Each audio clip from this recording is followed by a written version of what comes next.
మళ్ళీ మళ్ళీ అవే కుట్రలు, బుద్ధి లేని అతి మాలిన మాటలతో అవే ఆరోపణలు. ఆ అమరావతి ప్రాంతంలోని ఇల్లు కట్టుకున్న జగన్మోహన్ రెడ్డికి తెలియదా ఇల్లు కట్టుకునేటప్పుడు కొన్నప్పుడు అది నదీ గర్భంలో ఉందో లేదోనని? నీ తాడేపల్లి కొంప ఎక్కడ ఉంది జగన్ రెడ్డి అని అడిగితే ఏం సమాధానం చెప్తావు జగన్ రెడ్డి? నువ్వు 5 ఏళ్లు ఆ అమరావతిలోనే ఆ కృష్ణానది పక్కనే నివాసం ఉండి ఇవాళ నువ్వు అది నదీ గర్భం అంటున్నావంటే నీ స్థాయి ఏంటో, నువ్వేంటో, నీ మానసిక స్థితి ఏంటో స్పష్టంగా అర్థమవుతోంది. రాజధాని అమరావతిపై వైసీపీ అధినేత పులివెందుల ఎమ్మెల్యే జగన్మోహన్ రెడ్డి మళ్లీ కుట్రలకు తెర తీశాడు. రాజధానిగా అమరావతికి చట్టబద్ధత కల్పిస్తూ పార్లమెంట్ లో బిల్లు పెడుతున్న సమయంలో జగన్ రెడ్డి కుయుక్తులకు పాల్పడుతున్నాడు. వైసీపీ కేంద్ర కార్యాలయంలో విలేకరులతో మాట్లాడుతూ నదీ గర్భంగా రాజధాని అమరావతి నిర్మాణం చేపడుతున్నారని జగన్ రెడ్డి దిక్కుమాలిన ఆరోపణలు చేశాడు. దీనిని సుప్రీంకోర్టు పరిగణలోకి తీసుకోవాలన్నాడు.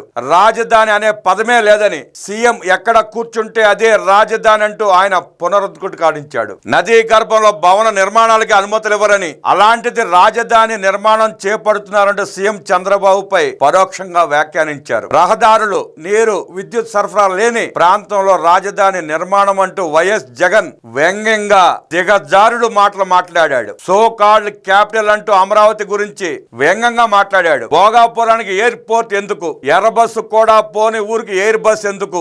ఎయిర్పోర్ట్ కు అన్ని వేల ఎకరాలు ఎందుకు? ఎర్ర బస్సు కూడా పోని ఊరికి ఎయిర్ బస్ ఎందుకంట? తిక్కుమాలిన జగన్మోహన్ రెడ్డి తెలియదు ఏంటంటే, జగన్మోహన్ రెడ్డి కాందానికి, జగన్మోహన్ రెడ్డి కుటుంబానికి, ఆనాడు తాత రాజారెడ్డి దగ్గర నుంచి జగన్మోహన్ రెడ్డి దాకా బస్సు అంటే ఏంటి తెలియని రోజుల్లో, విమానం ఎలా ఉంటుందో తెలియని రోజుల్లో, ఉత్తరాంధ్ర నుంచి గత 7-8 దశాబ్దాల క్రితమే విమానాల్లో ప్రయాణించిన సంగతి తెలియదేమో జగన్ రెడ్డికి. నీ తండ్రి రాజశేఖర రెడ్డి పుట్టక ముందే ఉత్తరాంధ్ర ప్రాంత వాసులు విమానాలు ఎక్కిన సంగతి నీకు తెలియదు జగన్ రెడ్డి. తెలుసుకో. నువ్వేం మాట్లాడుతున్నావో, ఏం మాట్లాడాలో, ఏ ప్రాంతం గురించి అవగాహన పెంచుకుని మాట్లాడాలో తెలుసుకుని మాట్లాడు. అప్పట్లో భోగాపురం కబుర్లు చెప్పి ఎయిర్పోర్ట్ కి అడ్డం పడే ప్రయత్నం చేసిన జగన్ రెడ్డి ఇప్పుడు అమరావతి విషయంలో అదే నీచ రాజకీయాలు చేస్తున్నాడు. అమరావతికి అన్ని భూములు ఎందుకు, ఇన్ని భూములు ఎందుకు, 1,00,000 కోట్ల ఖర్చు పెట్టడం ఎందుకు, మరో 1,00,000 కోట్లు ఎందుకు అంటూ తనకు మాత్రమే సాధ్యమైన తీరులో పిచ్చి మాటలు మాట్లాడుతున్నాడు. నువ్వు, నీతో పాటు నీ భార్య, 2 పిల్లలు, నలుగురు బ్రతకడం కోసం నువ్వు రాష్ట్ర సంపద నుంచి 10 లక్షల కోట్ల రూపాయలు దోచుకున్నావు. మీ నలుగురు బ్రతకడం కోసం 10 లక్షల కోట్ల రూపాయలు దోచుకున్న నువ్వు 5 కోట్ల ఆంధ్ర ప్రజల కలల రాజధాని అమరావతి కోసం 1,00,000 కోట్ల రూపాయలు ఖర్చు పెడుతున్నా ఏడుస్తున్నావు నువ్వు. 5 కోట్ల మందికి 1,00,000 కోట్ల రూపాయల రాజధాని కట్టుకుంటుంటే ఏడ్చే నువ్వు, మీ నలుగురి కోసం 10 లక్షల కోట్ల రూపాయలు ఎందుకు జగన్ రెడ్డి అని రాష్ట్ర ప్రజలు నిలదీస్తున్నారు. సమాధానం చెప్పు. అమరావతికి 2 లక్షల కోట్లు కావాలని జగన్ తాజాగా లెక్కలు చెప్పాడు. మొదట 50,000 ఎకరాలకు 1,00,000 కోట్లు కావాలట, తర్వాత 50,000 ఎకరాలకు మరో 1,00,000 కోట్లు కావాలట. ఈ లెక్కలని ఎవరు చెప్పారంటే ఏమో తెలియదు. ఎవడో గన్నయ్యగాడు రాసిస్తాడు, చెబుతాడు. ప్రభుత్వ డిపిఆర్ ప్రకారం అది సస్టైనబుల్ ప్రాజెక్ట్. ప్రస్తుతం రుణాలు తీసుకుని కట్టినా మొత్తం అమరావతి తీర్చేసుకుంటుంది. అసలు నీకెందుకు అమరావతి గురించి? ఓడిపోయినా, గెలాంక పారిపోయినా నువ్వెవడో అమరావతి గురించి మాట్లాడడానికి? నీకేం సంబంధం? 5 ఏళ్ళు నీకు పదవి ఇస్తే రాష్ట్రాన్ని సర్వనాశనం చేసి, అమరావతిని నాశనం చేసి, 3 రాజధానులంటూ నీ గురువు కేసీఆర్ కి మేలు చేకూరుస్తూ నువ్వు నాటకాలాడి పోలవరాన్ని ముంచేసి, ఉత్తరాంధ్రను దోచుకుని, రాయలసీమకు వెన్నుపోటు పొడిచి ఎలాంక పారిపోయిన నువ్వు అమరావతి గురించి మాట్లాడుతున్నావంటే, నిన్నింకా గన్నవరం ఎయిర్పోర్ట్ లో దిగనిస్తున్నారంటే ఆంధ్రప్రదేశ్ ప్రజలు ఎంత సహనంగా ఉంటున్నారో అర్థం చేసుకో. ఆ పరిస్థితి తెచ్చుకోకు. అదనంగా ప్రభుత్వానికి ఆదాయం, ప్రజలకు ఉపాధి లభిస్తుంది. ఇది జగన్ కు అర్థం కాదు. అర్థమైనా నటిస్తూ ఉంటాడు. అమరావతి రాజధానిగా ఉండడం వల్ల తమకేమీ అభ్యంతరం లేదని ఇటీవల జగన్ కు కళ్ళు చెవులుగా భావించే సజ్జల రామకృష్ణారెడ్డి ప్రకటించిన విషయం తెలిసిందే. ఆ మంద మొత్తం ఉండేది మరి అమరావతిలోనే. అదే అమరావతి మీద పడి నిత్యం ఏడుస్తూనే ఉంటారు. తాగేది అమరావతి నీళ్లు, తినేది అమరావతి కూరగాయలు, తినే బియ్యం అమరావతివి. ఏడ్చే ఏడుపులు మాత్రం అమరావతి మీద. ఆ తర్వాత తాజాగా జగన్ ఈ తరహా వ్యాఖ్యలు చేశాడు. రాజధాని అమరావతిపై తాజాగా జగన్ చేసిన వ్యాఖ్యలపై సర్వత్రా విమర్శలు వెల్లువెత్తుతున్నాయి. రాజధానిపై మళ్లీ మాట మారుస్తూ జగన్ నాలిక మడతేస్తున్నారని విమర్శలు ఊపందుకున్నాయి. 2014లో తెలుగు రాష్ట్రం 2గా విడిపోయింది. రాజధాని లేని రాష్ట్రంగా ఏపీ ఉండిపోయింది. అదే సమయంలో జరిగిన ఎన్నికల్లో చంద్రబాబు సారథ్యంలో ప్రభుత్వం ఏర్పాటైంది. రాజధాని ఏర్పాటు కోసం రాష్ట్రంలోని అనేక ప్రాంతాలను పరిశీలించి చివరకు గుంటూరు జిల్లా తాడికొండ నియోజకవర్గంలో తుళ్లూరుతో పాటు 28 గ్రామాల పరిధిలో రాజధాని అమరావతి ఏర్పాటు చేయాలని రాష్ట్ర ప్రభుత్వం నిర్ణయించింది. ఈ నిర్ణయాన్ని అసెంబ్లీలో స్వాగతిస్తూ అప్పటి ప్రతిపక్ష నేత వైఎస్ జగన్ ప్రకటన చేశాడు. తరువాత రాజధాని అమరావతి నిర్మాణ పనులు ప్రారంభమయ్యాయి. 2019లో వైసీపీ అధికారంలోకి రావడంతో అమరావతికి జగన్ గ్రహణం పట్టింది. అమరావతి పూర్తయితే ఎక్కడ చంద్రబాబుకు పేరొస్తుందో అనే దుర్బుద్ధితో పరిపాలన వికేంద్రీకరణ అంటూ 3 ముక్కలాటకు జగన్ తెరతీశాడు. ఏపీకి 3 రాజధానులు ఉండాలంటూ ముఖ్యమంత్రి హోదాలో వైఎస్ జగన్ అసెంబ్లీలో కీలక ప్రకటన చేశాడు. ఆ క్రమంలో శాసన రాజధాని అమరావతి, న్యాయ రాజధాని కర్నూలు, పరిపాలన రాజధాని విశాఖపట్నం అంటూ ప్రజలను అయోమయంలోకి నెట్టేశాడు. దీంతో రాజధాని అమరావతికి భూములు ఇచ్చిన రైతులు ఆందోళనకు దిగారు. తమ విన్నపాలు వినాలంటూ వారు చేసుకున్న విజ్ఞప్తిని సీఎంగా వైఎస్ జగన్ పెడచెవిన పెట్టాడు. రైతుల ఆందోళనపై అత్యంత దుర్మార్గంగా వ్యవహరించాడు. రోడ్లపై ఈడ్చుతూ మహిళలను కూడా చూడకుండా పోలీస్ బూటు కాళ్లతో తన్నిస్తూ పైశాచిక ఆనందం పొందాడు. రాజధానిని తరలించాలనే ప్రయత్నాలను న్యాయస్థానాలు అడ్డుకోవడంతో జగన్ పాచికలు పారలేదు. అమరావతి రైతుల్ని అత్యంత ఘోరంగా వేధించిన జగన్ రెడ్డి నేడు వారికి న్యాయం జరగడం లేదని ఆయన మాట్లాడడం అంటే దెయ్యాలు వేదాలు వల్లించినట్లే. ఆయన ఇప్పుడు అమరావతి రైతులకు న్యాయం గురించి మాట్లాడుతున్నాడు. 2వ విడత భూ సమీకరణ ఎక్కడ విజయవంతం అవుతుందో అని ఆయన కంగారు పడుతున్నట్లుగా ఉన్నాడు. జగన్ రెడ్డి నమ్మి 1 ఎకరా భూమి ఇచ్చేవాళ్ళు ఉండరు. కానీ ఈ ప్రభుత్వానికి 1000 ఎకరాలు ఇస్తుంటే జగన్ రెడ్డి తట్టుకోలేకపోతున్నాడు. 2024 ఎన్నికల్లో అఖండ విజయం సాధించి చంద్రబాబు సారథ్యంలోని కూటమి ప్రభుత్వం కొలువు తీరింది. దాంతో ఏపీకి ఏకైక రాజధాని అమరావతి అని ప్రభుత్వం స్పష్టం చేసింది. రాజధాని అమరావతి పనులు వేగం పుంజుకున్నాయి.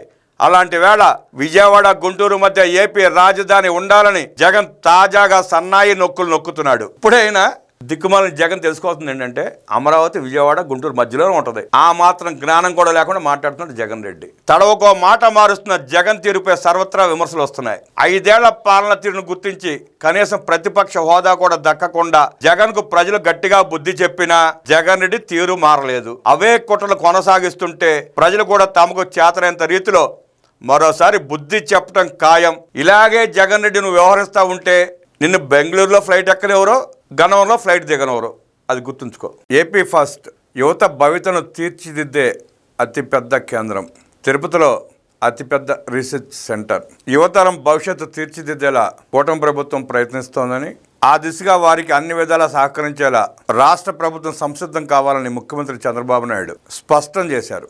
ఈ మేరకు భవిష్యత్తులో ఏ రంగాల్లో అవకాశాలు ఉంటాయో గుర్తించడంతో పాటు ఆయా రంగాల్లో వారిలో నైపుణ్యాన్ని పెంచడంపై ఇప్పటి నుంచే దృష్టి పెట్టాలని సీఎం చంద్రబాబు నాయుడు సూచించారు. Aerospace, defence, IT, digital transformation సలహాదారులతో సీఎం సమావేశమయ్యారు. ఈ భేటీలో డ్రోన్ కార్పొరేషన్ ఉన్నతాధికారులు పాల్గొన్నారు. ఈ సందర్భంగా ముఖ్యమంత్రి చంద్రబాబు నాయుడు కీలక నిర్ణయం తీసుకున్నారు. రాష్ట్రంలో తిరుపతి కేంద్రంగా అతిపెద్ద రీసెర్చ్ కేంద్రం ఏర్పాటు చేయాలనే ప్రతిపాదనలకు ముఖ్యమంత్రి ఆమోదం తెలిపారు. AP futuristic innovation and research in science and technology, AP first పేరుతో తిరుపతిలో రీసెర్చ్ కేంద్రం ఏర్పాటుకు సీఎం గ్రీన్ సిగ్నల్ ఇచ్చారు. ఈ సందర్భంగా ముఖ్యమంత్రి మాట్లాడుతూ రాష్ట్రం అన్ని రంగాల్లో అభివృద్ధి చెందేలా ప్రభుత్వం ప్రణాళికలు రచిస్తోందన్నారు. వివిధ రంగాల్లో కంపెనీలు కూడా పెట్టుబడులు పెట్టడానికి ముందుకు వస్తున్నాయి. Aerospace, defence, space technology, AI, cyber security, semi కండక్టర్ల డివైజెస్, సెన్సార్లు, quantum technology, health care, biotechnology, green energy, rural area technology వంటి రంగాలు భవిష్యత్తులో కీలకం కానున్నాయి. రాష్ట్ర ప్రభుత్వం కూడా దీనికి అనుగుణంగా పాలసీలు రూపొందిస్తోంది. ఆయా రంగాల్లో పెట్టుబడులు పెట్టే కంపెనీలను ప్రోత్సహిస్తోంది. దేశంలో తొలిసారిగా గ్రీన్ ఎనర్జీ రంగంలో గ్రీన్ అమోనియా ప్లాంట్ కాకినాడలో ఏర్పాటు చేయబోతున్నాం. ఈ తరహాలో కొత్త ఆవిష్కరణలకు వివిధ స్టార్టప్ కంపెనీలకు రాష్ట్రం వేదికగా నిలవాల్సిన అవసరం ఉంది. ఇలా వచ్చే కంపెనీలకు, పరిశ్రమలకు నైపుణ్యం ఉన్న యువతను అందించాల్సిన బాధ్యత రాష్ట్ర ప్రభుత్వంపై ఉంది. ఈ మేరకు భవిష్యత్తులో డిమాండ్ ఉన్న రంగాలకు పెద్దపీట వేయడమే కాకుండా స్టార్టప్ కంపెనీలను ప్రోత్సహించాల్సిన అవసరం ఉంది. వీటికి రాష్ట్ర ప్రభుత్వం వైపు నుంచి ఓ అతిపెద్ద రీసెర్చ్ కేంద్రం అవసరం. తిరుపతిలో ఏర్పాటు చేయబోతున్న ఏపీ ఫస్ట్ వ్యవస్థ ఆ అవసరాలను తీర్చేలా రాష్ట్రంలోని యువతకు సహకరించేలా పూర్తి స్థాయిలో పనిచేయాలి. తిరుపతిలోని ఐఐటి, ఐఐఎస్సిఆర్ 2 ప్రముఖ జాతీయ విద్యా సంస్థల కాంబినేషన్లో ఏపీ ఫస్ట్ ఏర్పాటు కాబోతోంది. దీన్ని అత్యంత ప్రతిష్టాత్మకంగా తీర్చిదిద్దాలి. ఏపీ ఫస్ట్ వ్యవస్థను సమర్థవంతంగా నిర్వహించేందుకు కేంద్ర ప్రభుత్వంతోనూ సంప్రదింపులు జరపాలని సీఎం చంద్రబాబు చెప్పారు. రాష్ట్ర ప్రభుత్వ ఆలోచన నిరంతరం ఏపీని అభివృద్ధి చేయడంతో పాటు యువతకు చక్కటి ఉపాధి కల్పించడంపైనే ఉంటుంది. సంక్షేమానికి అభివృద్ధికి రాష్ట్ర ప్రభుత్వం ఏ స్థాయిలో ఆలోచన చేస్తుందో యువతకు మెరుగైన అవకాశాలు అందించే విషయంలోనూ అదే స్థాయిలో ప్రణాళికలు సిద్ధం చేస్తోంది. దీంట్లో భాగంగానే ఏపీ ఫస్ట్ వ్యవస్థను ఏర్పాటు చేస్తున్నాం. యూనివర్సిటీలు వివిధ రంగాల్లో ప్రముఖ స్థానంలో ఉన్న కంపెనీలతో ఏపీ ఫస్ట్ సమన్వయం చేసుకోవాలి. ఇప్పటికే వివిధ ప్రభుత్వ ప్రైవేట్ యూనివర్సిటీల్లో విద్యార్థులు కొత్త ఆవిష్కరణలు చేస్తున్నారు. వాటిని అందిపుచ్చుకోవాలి. దీంతో యువతలో వివిధ రంగాల్లో నైపుణ్యం పెంచేందుకు పరిశ్రమలు, కంపెనీలతో నిరంతరం సంప్రదింపులు జరుపుతూ ఉండాలి. దీంతో పాటు అందుబాటులోకి వస్తున్న టెక్నాలజీలు ఏంటి, ఏ రంగాల్లో అభివృద్ధి జరుగుతోందనే విషయాలను గుర్తించి వాటిని కరికులంలో చేర్చేలా విద్యా సంస్థలతో సంప్రదింపులు జరపాలి. ఈ మేరకు ఆయా విద్యా సంస్థలకు కరికులం ప్రిపేర్ చేసేలా ఏపీ ఫస్ట్ పనిచేయాల్సిన అవసరం ఉంటుంది. గతంలో ఐటీని ప్రమోట్ చేయడం వల్ల ఇప్పుడు తెలుగు వాళ్ళు ఐటీలో మేటిగా ఉన్నారు. అలాగే ఫార్మా రంగంలో భవిష్యత్తు ఉంటుందని గుర్తించడం వల్లే తెలుగు రాష్ట్రాలు ఫార్మాలో అగ్రభాగాన ఉన్నాయి. ఇదే తరహాలో భవిష్యత్ రంగాలను నేటి యువత అందిపుచ్చుకోవాలి. దానికి రాష్ట్ర ప్రభుత్వం ప్రణాళికలు సిద్ధం చేస్తోంది. యువత భవిత కోసం స్టార్టప్ కంపెనీలకు మరింత చేయూతనివ్వడం కోసం ఏపీ ఫస్ట్ వ్యవస్థ కృషి చేయాలి. డ్రోన్ కార్పొరేషన్ను మరింత బలోపేతం చేయాలి. ప్రకృతి వైపరీత్యాల సందర్భాల్లో డ్రోన్లను వినియోగించి బాధితులకు సేవలు అందించాం. ఇప్పుడు అంతకు మించిన స్థాయిలో డ్రోన్లను వినియోగించుకుని ప్రజలకు సేవలు అందించేలా చూడాలి. వ్యవసాయం, మెడికల్ ఎమర్జెన్సీ వంటి వాటిల్లో డ్రోన్ల వినియోగం పెరగాల్సిన అవసరం ఉంది. ఇవన్నీ ఫ్యూచర్ టెక్నాలజీలు, కానీ వీటికి మనం ఇప్పటి నుంచే సంసిద్ధం కావాల్సి ఉంది. వివిధ దేశాల్లో డ్రోన్ల ద్వారా ఎలాంటి సేవలు అందుతున్నాయనే అంశాన్ని పరిశీలించాలి, అధ్యయనం చేయాలి. టెక్నాలజీ విషయంలో ఎప్పటికప్పుడు అప్డేట్ అవుతూ ఉండాలి. టెక్నాలజీని అందరూ అందిపుచ్చుకున్నాక మనం అప్పుడు మేల్కొనే కంటే ముందుగానే టెక్నాలజీని అందిపుచ్చుకునేలా మన వ్యవస్థలను సిద్ధం చేయాలి. డ్రోన్ కార్పొరేషన్ నిపుణులతో కూడిన సలహా బృందాన్ని ఏర్పాటు చేసుకోవాలి. వచ్చే ఇంటర్నేషనల్ డ్రోన్ డే నాటికి డ్రోన్ల ద్వారా సేవలు ఏ విధంగా అందించవచ్చునో అనే అంశంపై రాష్ట్ర ప్రభుత్వం చేసిన కృషిని ప్రజలకు కళ్ళకు కట్టేలా చూపాలి. డ్రోన్ ట్యాక్సీ, డ్రోన్ అంబులెన్స్ వంటి అంశాల్లో లోతుగా అధ్యయనం చేయండి. కేంద్రంతో సంప్రదింపులు జరిపి ఎయిర్ ట్రాఫిక్ కంట్రోల్ మేనేజ్మెంట్ వ్యవస్థ తరహాలో డ్రోన్ ట్రాఫిక్ కంట్రోల్ మేనేజ్మెంట్ వ్యవస్థను ఏర్పాటు చేయవచ్చునేమో అనేది పరిశీలించాలని ముఖ్యమంత్రి ఆదేశించారు.